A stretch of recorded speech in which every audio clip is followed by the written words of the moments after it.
Chapter 41. The History of Crassus. When Gabinius had returned to Rome, the Persians played falsely to the Romans, and Crassus marched with a large army into Syria and came to Jerusalem, requiring of the priests that they should deliver to him whatever money there was in the house of God. To whom they made answer, "How will this be lawful for you, when Pompey, Gabinius, and others have deemed it unlawful?" But he answered, "I must do it at all events."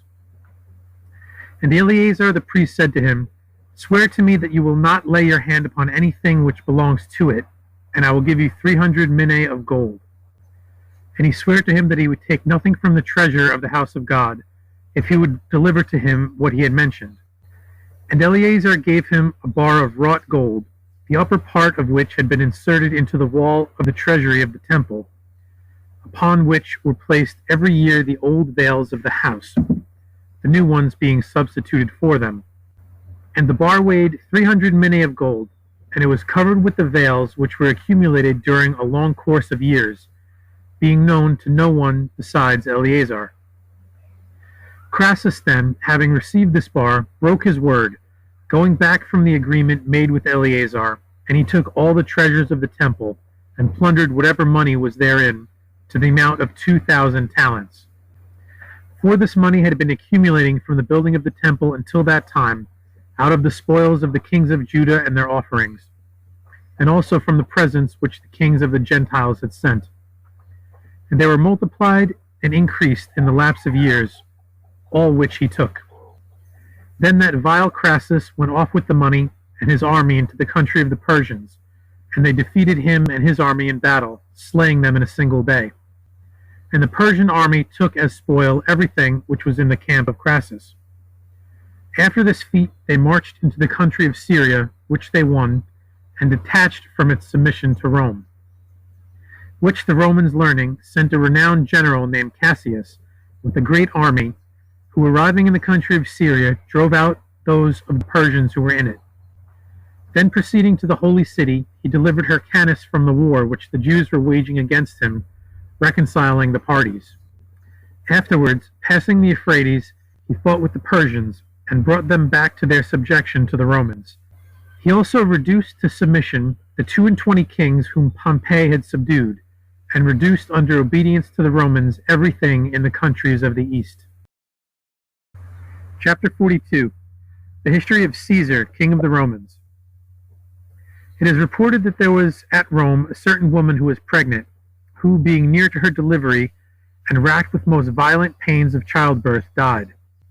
But as the child was in motion, the belly of the mother was opened, and it was brought forth thence, and lived and grew, and was named Julius, because he was born in the 5th month, and was called Caesar, because the belly of his mother, from whence he was extracted, was ripped open.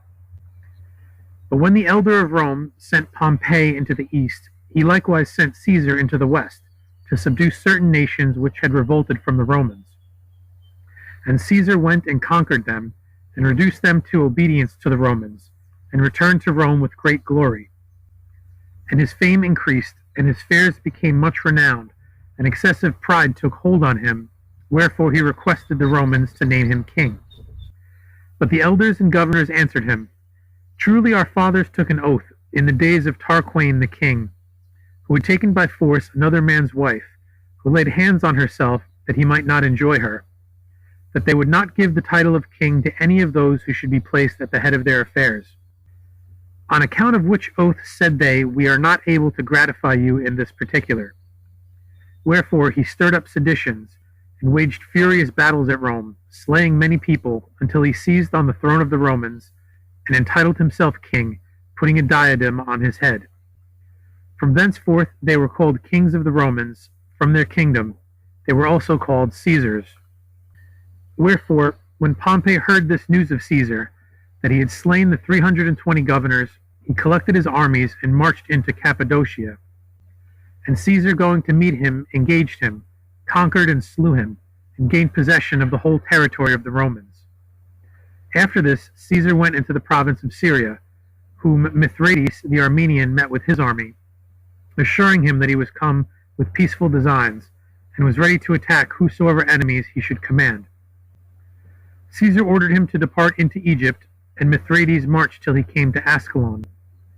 Now Hyrcanus feared Caesar very much, because his submission to Pompey, whom Caesar had slain, was known. Wherefore he dispatched hastily Antipater with a brave army to assist Mithridates, and Antipater marched to him and aided him against a certain one of the cities of Egypt, and they took it. But as they departed thence, they found an army of the Jews who dwelled in Egypt, making a stand at the entrance to prevent Mithridates from entering Egypt. And Antipater produced to them a letter from Hyrcanus, commanding them to desist and not oppose Mithridates, the friend of Caesar. And they forebode, but the others marched till they came to the city of the then reigning king, who came out to them with all the armies of the Egyptians, and when they engaged with him, he conquered and routed them. And Mithridates turned his back and fled, whom when he was surrounded by the Egyptian troops, Antipater saved from death. And Antipater and his men ceased not to resist the Egyptians in battle, whom he routed and conquered, and won the whole country of Egypt.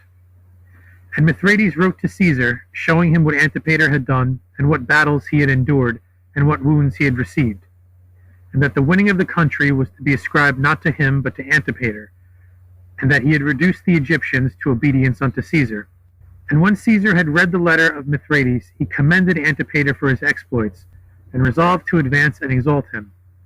After these acts, Mithridates and Antipater went to Caesar, who was then at Damascus, and he obtained from Caesar whatsoever he liked, and he promised him whatever he wished for.